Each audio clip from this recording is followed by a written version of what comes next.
I'm Nicki Line. Wendy's my wonderful legal name.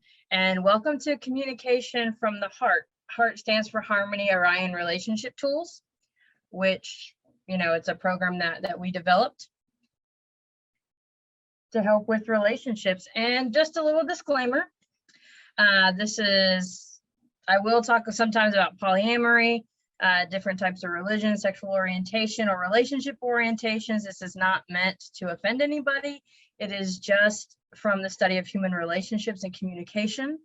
If I mention any cases, like if I mention certain names or things are changed. So everybody's anonymity is kept. So yeah, HIPAA. I'm also a big geek and a nerd, so I speak in song lyrics and movie quotes, so I may make a few references. If you don't understand that, just pop up something in chat and I'll be happy to explain it. Sometimes I use foul language, not often, but it'll slip in there. So you've been warned. So again, thank you for coming here. And who am I to teach you about all of these things? This is the I love me slide that we have to do.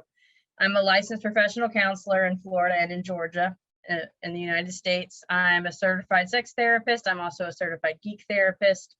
I'm a therapist and educator for Pineapple Support. I'm also the co-creator of the HART program, and I'm also known as the Healing Unicorn, which is why you're going to see a lot of things with unicorns on the slides.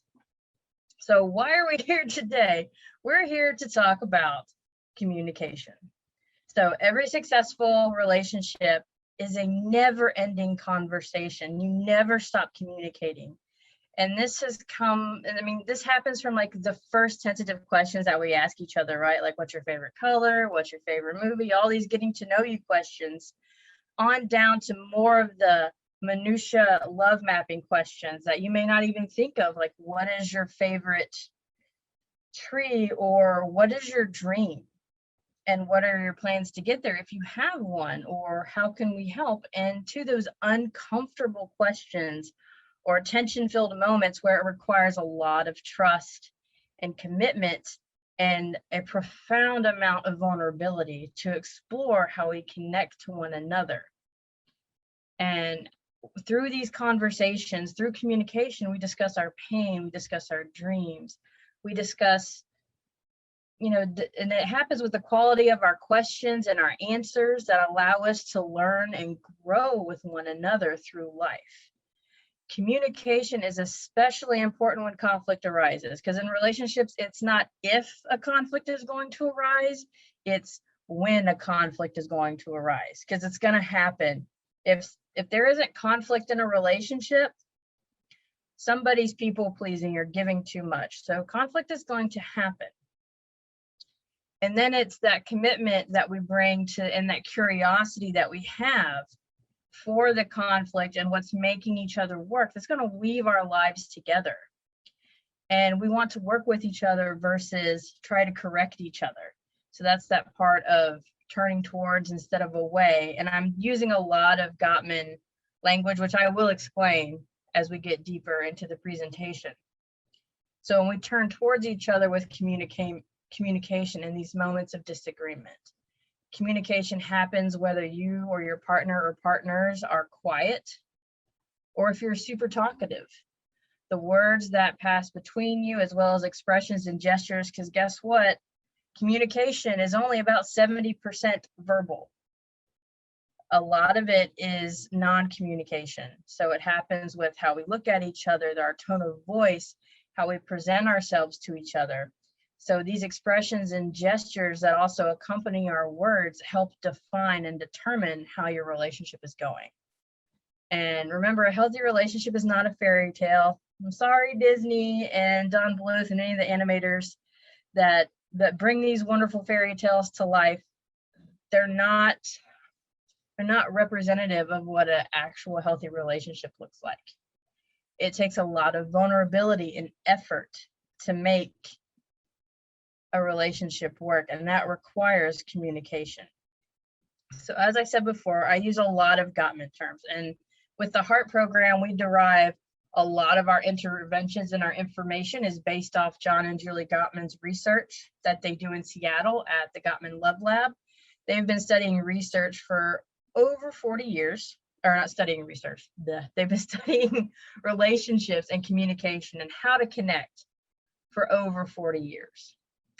In this lab, they obtain synchronized observational and self-report and physiological data from couples. As you can see in the picture below, near my logo, that's actually a video that they pulled from couples in the Love Lab, trying to have a conversation. And they pull things like your heart rate, perspiration, how much oxygen you're taking, and all of these little details to see what actually goes on when partners have these conversations. And then they plug it into their advanced mathematical methods.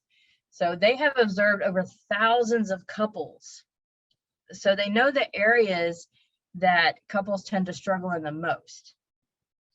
And they can say with confidence what can make marriage or relationship masters or disasters. And they've developed interventions that we've used, as well as different things with transactional analysis that I go in with another presentation on how to communicate and make relationships healthier. And one of the ways that they have discussed with they've discovered that makes relationships healthy with communication is through attunement. And to do this, you have to be aware of your own personal experience in the moment, and also try to be aware of how your partner is feeling as well. And it's impossible to nurture healthy relational dynamics without practicing attunement. So I'll give you an example. So let's take a typical example of people named Tim and Megan. So they're both in their mid-30s. They've been married for about 7 years. So they've kind of reached that point where some individuals that are in a committed relationship for 7 years, that's where you get the 7-year itch from, is where sometimes relational contracts start to change. And with that, with Tim and Megan, Megan complains that they're unhappy. She explains that she's asked Tim to be more considerate of her needs, and things don't appear to be changing. Like, Tim isn't making the effort to change. It feels like Megan is no longer a priority. And Tim says something similar, like, Megan doesn't make me happy anymore, and things just aren't getting better. So if you listen to these statements, it's pretty clear that Tim and Megan are not attuned with each other. This couple doesn't feel like a team. They're not on the same life raft. It feels like they are on separate rafts, just bobbing along together. Because both of these partners are feeling uncared for, they're feeling unloved, and neither partner is practicing good self-care and allowing this relationship dynamic to continue. They're not having these hard conversations and communicating with each other. So both Tim and Megan have succeeded in identifying that they're unhappy in this relationship, right? But they haven't pinpointed those specific sources of unhappiness, or in despair, they haven't turned towards each other. And this kind of blame is universal. You see this a lot. It feels like a personal attack on their character, and beyond being painful and unproductive with repetition, it can completely destroy their relationship, and they can grow farther and farther apart. You're going to see the 4 horsemen close in, and well, I call it the 4 unicorns of the relationship apocalypse, which is later on in the presentation. Like, they're going to sneak in. And so how can these two turn this around? Well, the first step, even in communication, is getting in touch with yourself. You need to discover what you're needing and what you're wanting to determine what is missing in the relationship. This is part of that self-care piece. As a partner, Tim and Megan, they need to understand themselves before they can understand each other. Because if you don't know where you're at, you're definitely not going to know where somebody else is at. So you have to be able to identify your own emotion and how you understand them and how you can process them and communicate them to somebody else. And how can you expect your partner to help with those needs, to be a source of comfort and support You have to know yourself. It usually comes back to, how well do you know yourself? If you're feeling frustrated and the inability to have an intimate conversations about the deepest feelings with your partner, a lot of people have that issue. I mean, you're not alone. So using the ATTUNE model, which I'm going to go over in depth now, to deepen your connection with yourself and with your loved one. So ATTUNE, again, there's a lot of acronyms here. For some reason, mental health professionals love acronyms. You're not going to get away from them. So the A stands for awareness of emotion. And that partners need to acknowledge each other's emotions. They need to conscientiously look for them. And to do that, it's kind of taking an emotional temperature by asking, how are you doing? It's just a check-in. Like, how are you doing? What's up, honey?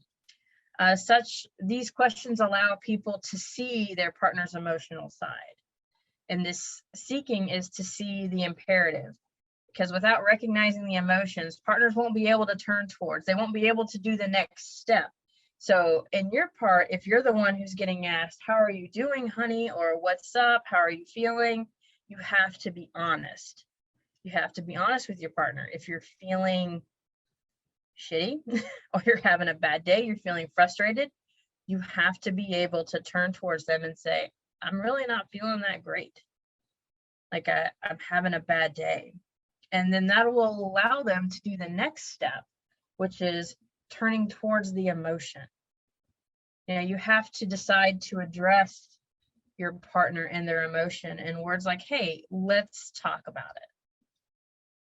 This not only shows that you're recognizing the emotion, but that you care. This is part of building trust in a relationship.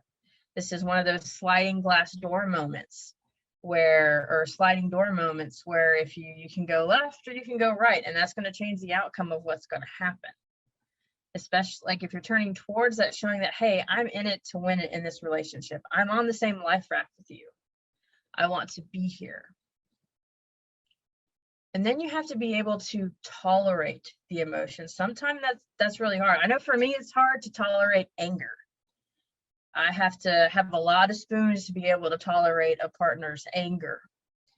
The tolerance of the emotion means accepting that it's the reality that they're having at that point, while attempting to say, hey, look on the bright side, or just let it go, be like Elsa, let it go, it's no big deal. But what happens is that actually dismisses what is happening. And that was one of the big things in Frozen. See, here's the geek part coming in, is when the parents are like, conceal, don't feel. That's horrible advice. Don't do that. That's awful. It's a big thing. You need to be able to say, hey, I can see why this is happening, and not dismiss it. Because if you dismiss it, that's going to lead to real disappointments and concerns. I mean, this doesn't mean that you need to necessarily adopt their perspective or their point of view, only that you're recognizing it and that you respect it. So it's saying, hey, I can see that you're angry, and I can maybe understand why you're angry. You don't have to share in it, though. And of course, I jumped the gun, and the U is understanding emotion. In order to understand a partner's perspective, you need to momentarily put aside your own opinions, your own thoughts, and your own conclusions, and kind of be in their space for a minute. Like, what is it like to be your partner? What is it like to be the other person and experience this from another angle? In essence, you're saying, talk to me, help me understand. And that's going to go a long way instead of saying why. Like, help me understand what's going on, being very gentle in that. This is not the time to correct somebody. It's not the time to give advice, and it's not the time to interject your own opinions, because I know sometimes people like to fix, they like to help. I know I do. I mean, that's why I'm a therapist, right? I want to help guide and, help people. That's why I'm giving this class. I want to help people. But when you're trying to understand somebody's emotion, it's not the time to correct them or say, you know what? There's an app for that. It's not the time for that. But understanding that the other, I know you probably want to be heard as well, especially if we're having a difficult conversation. And if we're having this attuned conversation, it's going to happen. There will be a time for each partner to share what's happening. And then one of the big things is non-defensive listening to the emotion. Like, in just basic terms, that means that you're biting your tongue. You're not going to lash out. Like we said earlier, you're not going to correct. You're not going to defend that position. It requires just like taking a pause in that moment and saying, is what I want to say right now going to clarify my position or my partner's? You're wanting to clarify their position if you're listening. Like, as a listener, the only responses that are going to help a partner to clarify their positions will lead to a more attuned and more turning towards conversation. And remembering that each side will have a chance to have their own perceptions heard and ideas, and they're probably both right. So even in an argument, usually both sides have their points. They're both right in their own way. So how do we do this listening thing? Listening is a skill. It's an art, in fact. Listening is a huge important component of a conversation, and it requires a special kind of listening. A lot of times when we're in a conversation, we're more listening to respond versus listening to understand. Like, we're trying to be, at times when we're listening, we want the other person to understand us. But at that time when we're listening to them, our head needs to be blank. We need to be taking in what they're saying and free of judgment and defensiveness, and without the desire to make a rebuttal for what they're saying. Like, well, yes, but no, this type of listening is an action. You have to commit to it. And you can't do that if you don't get out of your own head. If you stay inside yourself, that voice you're going to hear is your own and not that of the person that you're listening to. So of course we have other list of things is for doing this type of the art of listening is be attentive. So if someone's relaying information to you, or they're relaying a hard emotion, or you're talking about it, you have to put away distractions. Put away the phone, tablets, turn off the TV, and allow them the space to be there, to convey what they're conveying. And that's, for one, you're going to be showing genuine interest and curiosity with what they're saying. And different ways of conveying that is, well, like we talked earlier with body language. You lean forward, you're going to make eye contact, and you're not going to interrupt them. That's the part of like biting your tongue and not wanting to rebut. You got to sit there and give them the space to do that. And part of that is being present. Communicating and having these types of conversations is a dialogue. So listening isn't pressing that, that all important pause button on your own monologue.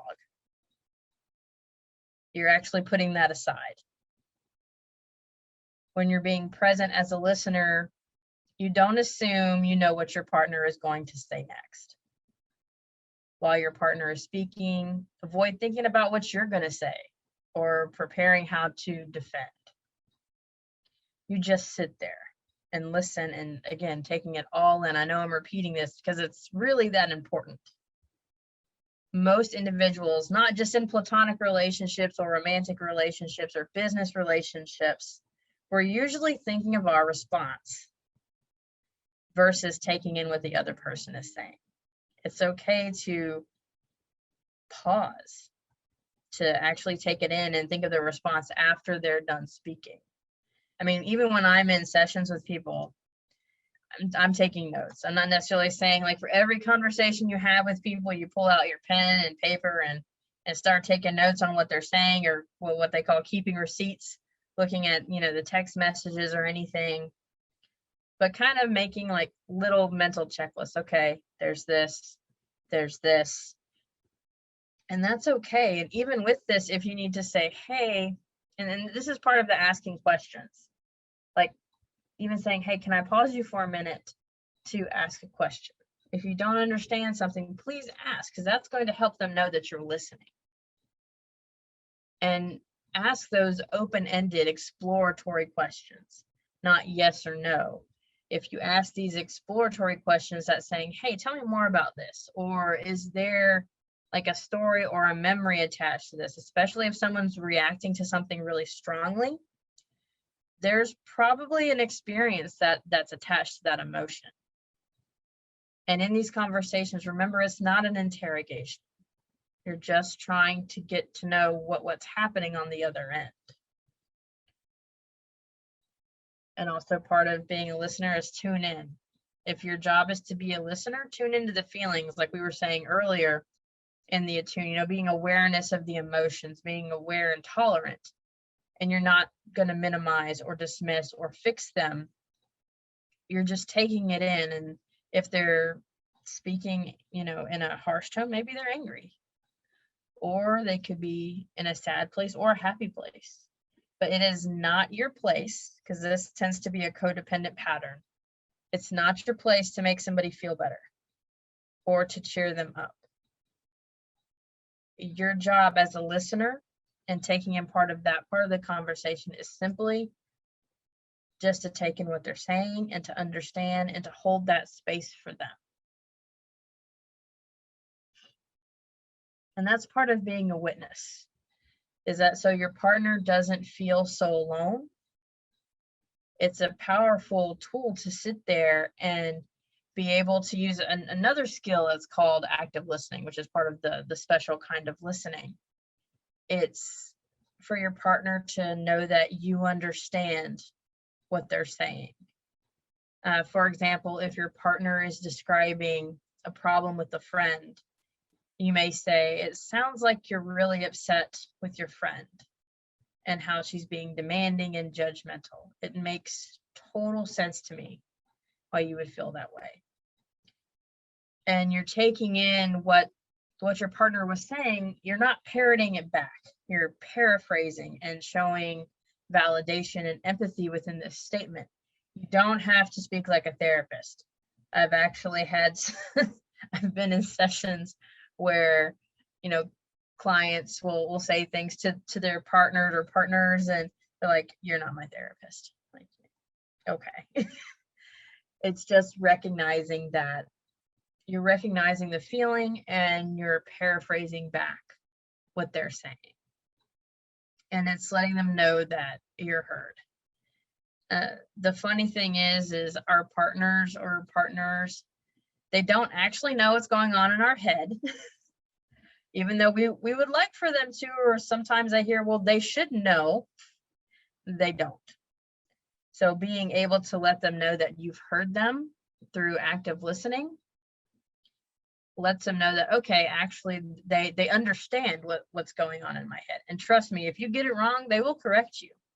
They'll go, no, that's not quite right. This is happening. And when we're listening, we need to avoid judgment, even though it is, people like to judge. That's part of it. It's part of being human. Avoid being critical. Again, don't give advice. And like conversations with partners, we want to communicate respect and understanding and empathy. And the conversations that we're wanting to advocate for require a certain amount of vulnerability and openness. And if judgment sneaks in there when somebody's being vulnerable, that's going to shut that wall is going to slam down real fast, and they're not going to want to open up anymore. And being that partners, and even you, whichever side of the conversation that we're on, either you're the speaker or the listener, you want to feel safe. You want to feel that your partner or partners is feeling safe, and to share those innermost thoughts and feelings. These conversations aren't to prove that you're right in your beliefs or that your partner is wrong.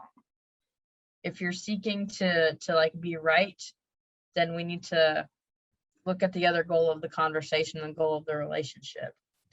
The goal for a conversation needs to be to understand the similarities and differences that you have, and to create that empathy for why you see the world in the way that you do. Magnify acceptance. In communicating, the communication is going to go deeper, and you're going to have more understanding for one another. And that, like that vulnerability that we just talked about, trying to understand what makes our partners tick, and the work of the acceptance and what's going on, and cherishing what you have and building gratitude for one another. Listening doesn't come easy a lot of times. This is a skill. Active listening, the special kind of listening for your partner or friends or any types of relationships. It is a skill, and it requires practice. And it's definitely possible for it to happen. If there are questions that you need to ask one another to help guide through the relationship and the conversation, eventually with practice, it's going to become second nature. And some examples of these questions are like, how are you feeling? What do you need? What are your choices? How can I help? What's your worst case scenario in this situation? What's your ideal dream for this situation? And if you notice, all of these questions are open-ended. They're not yes or no. If you find that you're not understanding each other, but rather heading towards conflict, take a deep breath and count to 10.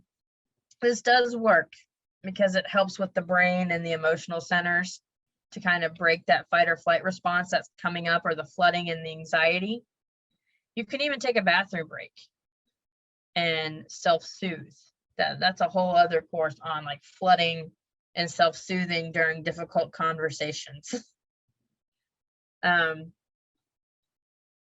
then if we go back to, so that's the listening portion. And the last one is empathy. And empathy towards the emotion. Empathy involves understanding what another's experience is like we talked about earlier in the presentation, walking in somebody else's shoes. So truly seeking to understand, it's what it's like to be that person in that moment. It's just as you would want them to treat, empathy, it means like a tenderness and kindness for a partner's emotions, just as you would want them to treat your own emotions.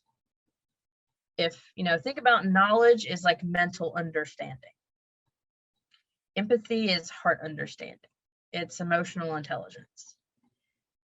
It's allowing the partner to begin to know what it feels like to be that person.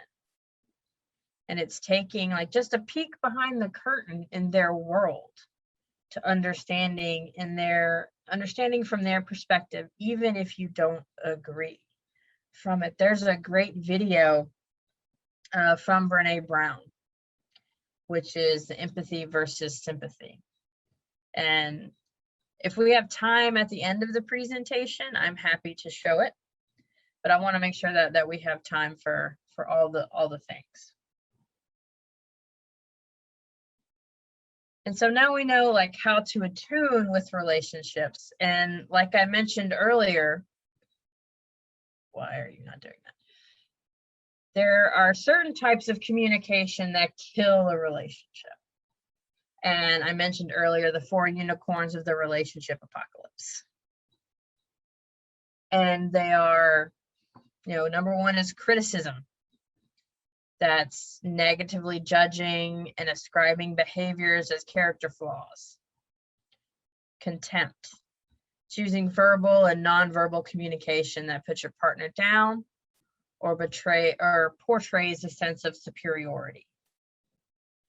Defensiveness, placing blame on your partner and avoiding responsibility. Stonewalling, that's that shutting down or walking away or ignoring your partner. And then you have belligerence, which is when all four of those are present, you get the unicorn with the chainsaw that mows the whole relationship down. These are very harmful communication strategies, and they are very common. Gottman reports that they can predict with 95% accuracy that couples are more likely to break up upon conflict management, and that's if these 4 and 5 unicorns are present. But there are ways to like improve these communication habits and patterns and becoming more self-aware. First, you need to be able to identify the communication pattern. So think about a most recent fight that you had with your partner or a friend or a coworker that really stands out. You can even like try to record your next fight or next conflict so you can kind of see these patterns more. So then after, you know, you're thinking about this conflict, I want you to do an assessment. So during arguments or conflict, do you use expressions like you always or never do X, Y, and Z? Do you make statements starting with you? Do you point out character flaws like you are so lazy, you're so rude, annoying, mean, etc.? Do you bring up past grievances? Do you make negative assumptions about others' intentions? Those 5 they're all criticism. They're in the criticism category. And think about things such as, do you eye roll or do the dramatic sigh, or use sarcasm? I'm guilty of using sarcasm. Do you mock or sneer or scoff? Do you speak in a condescending tone? Do you name call or personally attack or insult? And say things that you don't mean or regret later. Those are all signs of contempt. The next bunch of behaviors are, do you rattle off a list of what your partner did wrong? Now, well, you've done this, this, this, and this, or explain why you're justified in doing what you did. Well, I only did this because this happened. Having trouble admitting when you're wrong. Not being able to see your own part in a conflict or an issue. Having trouble admitting that you hurt your partner's feelings. All of those are in the defensiveness category. Then the next group of behaviors is, do you shut down or stop talking? Do you walk away or leave without explanation? Wish you could escape the situation, like I wish I could be anywhere else but here. Could I be watching the game? Do you leave the issue unresolved or do you sweep it under the rug? Do you ever get overwhelmed or clam up or feel foggy, like you get really tongue-tied and you have trouble expressing your thoughts and feelings? Those are all part of stonewalling. And if you do any of these things, it's okay to sit there and consider the behavior. You examine it, and you can even go over the answers with your partner or partners, and remember that this is not a moment to criticize each other. This is a moment to you're accepting your part and accepting your behavior, and you're exploring in a compassionate and loving way. And knowing that we can all make communication blunders. We're allowed to make mistakes. Mistakes do happen. But this also helps us understand ourselves better within this communication process.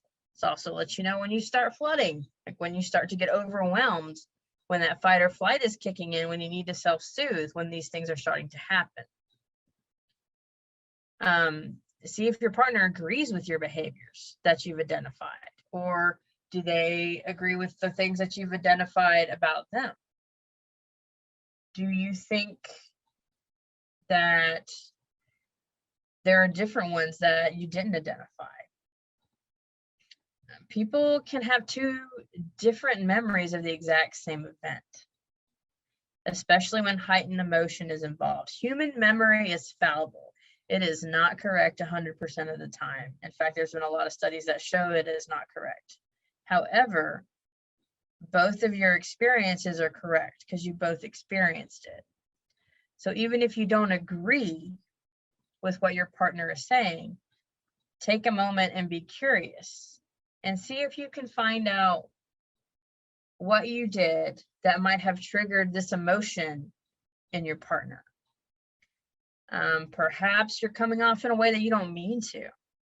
I had a former partner that always came off that they were angry, that they were upset about things, and that it felt like I needed to do something about it, and I really didn't. It took me explaining like, hey, when this happens, I'm feeling this, and what I'm needing is this, and being able to have the freedom to point that out. Being aware of how you act in a conflict and how you affect your partner is the first step in improving those conflicts. And remembering that behaviors do not exist in a vacuum. Like sometimes partners who begin to criticize or expressing contempt, they're being met with defensiveness or stonewalling, which can trigger more criticism and contempt. The nuances of the communication dynamics that you have with certain individuals may differ slightly from each relationship because they're unique. However, patterns can be similar, especially if you notice that you're acting, especially if, if you're poly or you act this way in, let's say, business, as well as your platonic relationships and your romantic relationships. Is there a similarity in how conflicts arise for you and how you react to them? And once you've identified these traits and your partner's identified them, you can take a moment to reflect on how the other person may be impacting what's going on for you.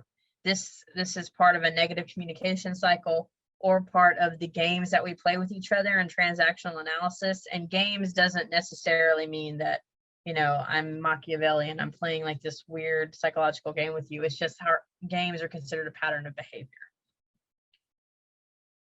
And also to understand that the 5 unicorns of the apocalypse are often normal fighting tactics. So don't feel ashamed, just notice that they've happened and how can we empathize with each other and start to listen. Because remember, knowledge is power, Go Joe. And the most important is being self-aware. Oh, knowing is half the battle. That was the Gojo thing. Sorry. Now we're back. And being self-aware that you can shift behaviors and create a more healthy and fulfilling relationship dynamic. And with that, we have different conflict skills, like skills that are going to help you. And these and you don't develop these overnight. Like I was talking about the listening, these are going to take practice. They're going to take time for you to build, to have this type of effective communication with your partnership. And they're just small steps. Remember, Rome wasn't built in a day. It's like a single brick at a time. So little baby steps. Any step moving forward is great. So the first skill that's going to help is to soften the startup of a conversation. So like I said in the beginning, the Gottmans could realize how a conversation was going to go within the first 3 minutes. It's crucial for resolving relationship conflicts. Most of arguments, if they start softly, the relationship is more likely to be happy and stable versus if it starts off very harsh. So how to begin the conversation or request a behavior change, expressing grievances. With a soft startup, you're trying to influence. One's partner has a much better chance of an outcome with a soft startup versus harsh. And how does that happen? Well, first off, we do the don't blame. So it contains, it's easy for us to want to try to push off blame onto somebody else.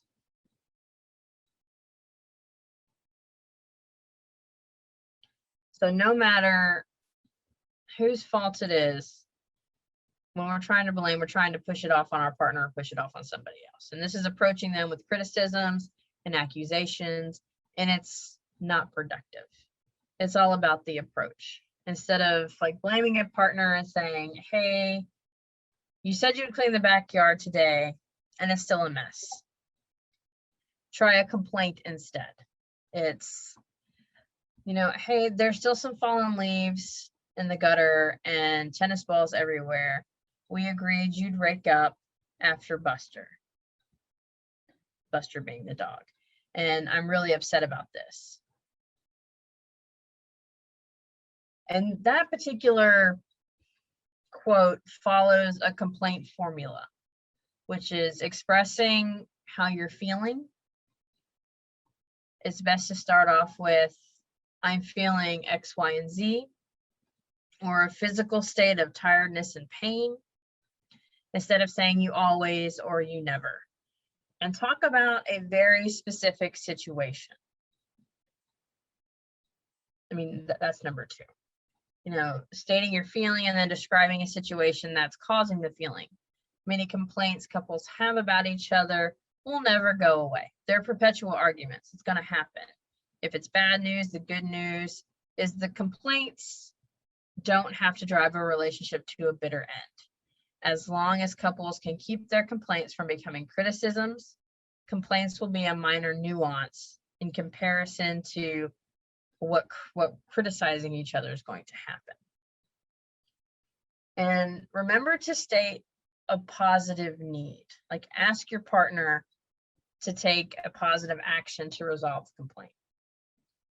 So being like, hey, I'm really needing the backyard to be raked up right now. It's, you know, I'm feeling anxiety and stress because we talked about, remember the we, and not saying like, you know, you said, like, we agreed on this, that would help me feel better or feel more appreciative, X, Y, and Z.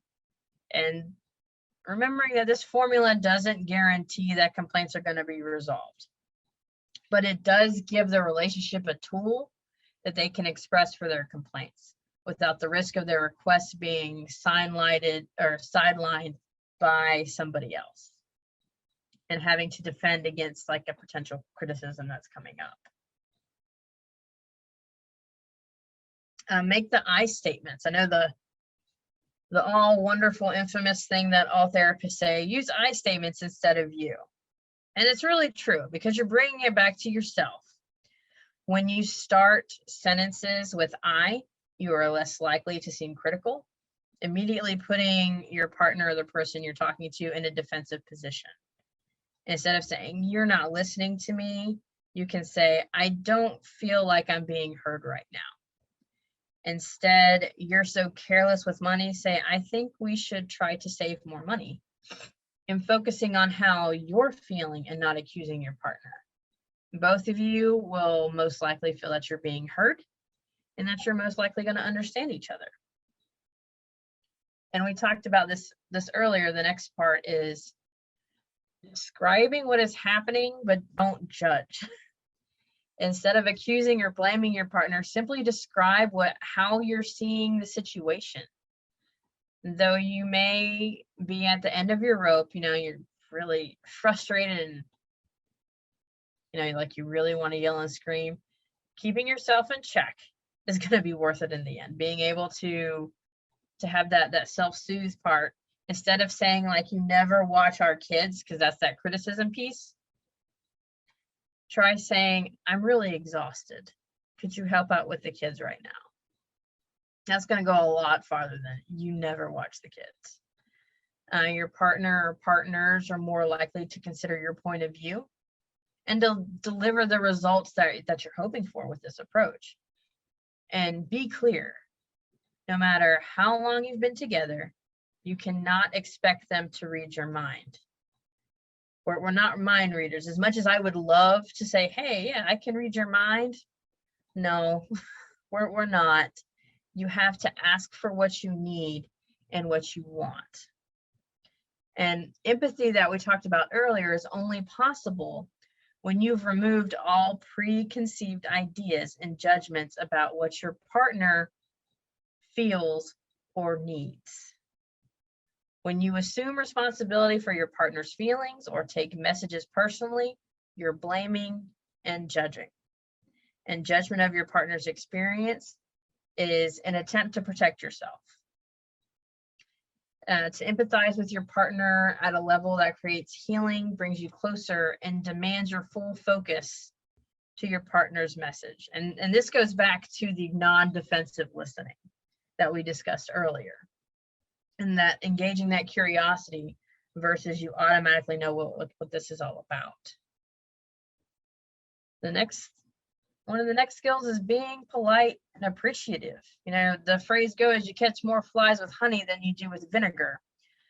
So just because you're in a conflict with your partner doesn't mean that you don't respect them or that the affection is diminished.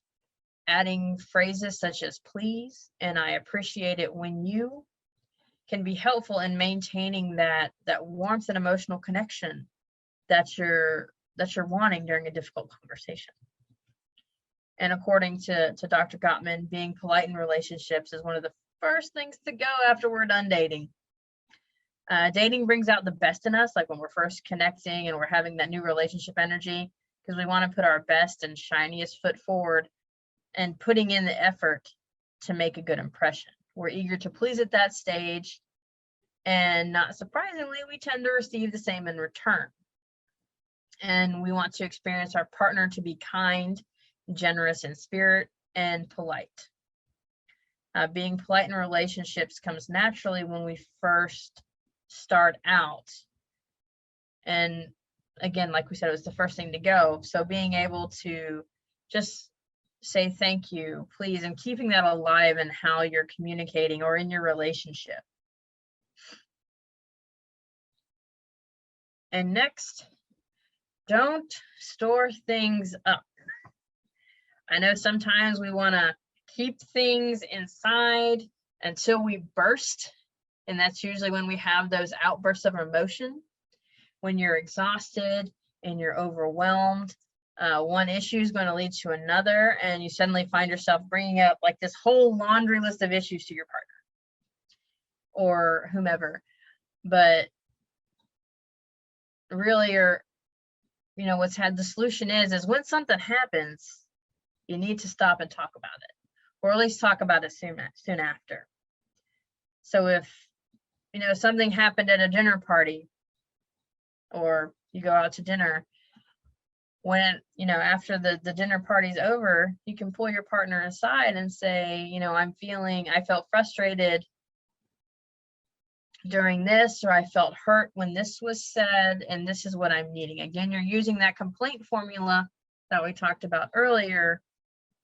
You're saying how you're feeling, you're giving what the situation is, and you're expressing your needs and your wants for that situation. This is going to help communication go a lot faster and a lot easier when you're using these different methods. And to get in touch with me, I'm like on all the social medias.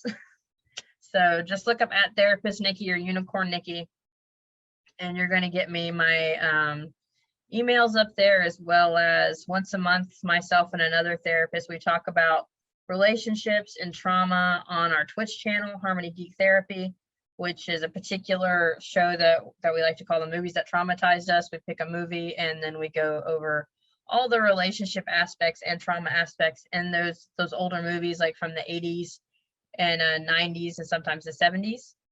If you look on my YouTube channel, you will also see some different tips for communication and other therapy topics.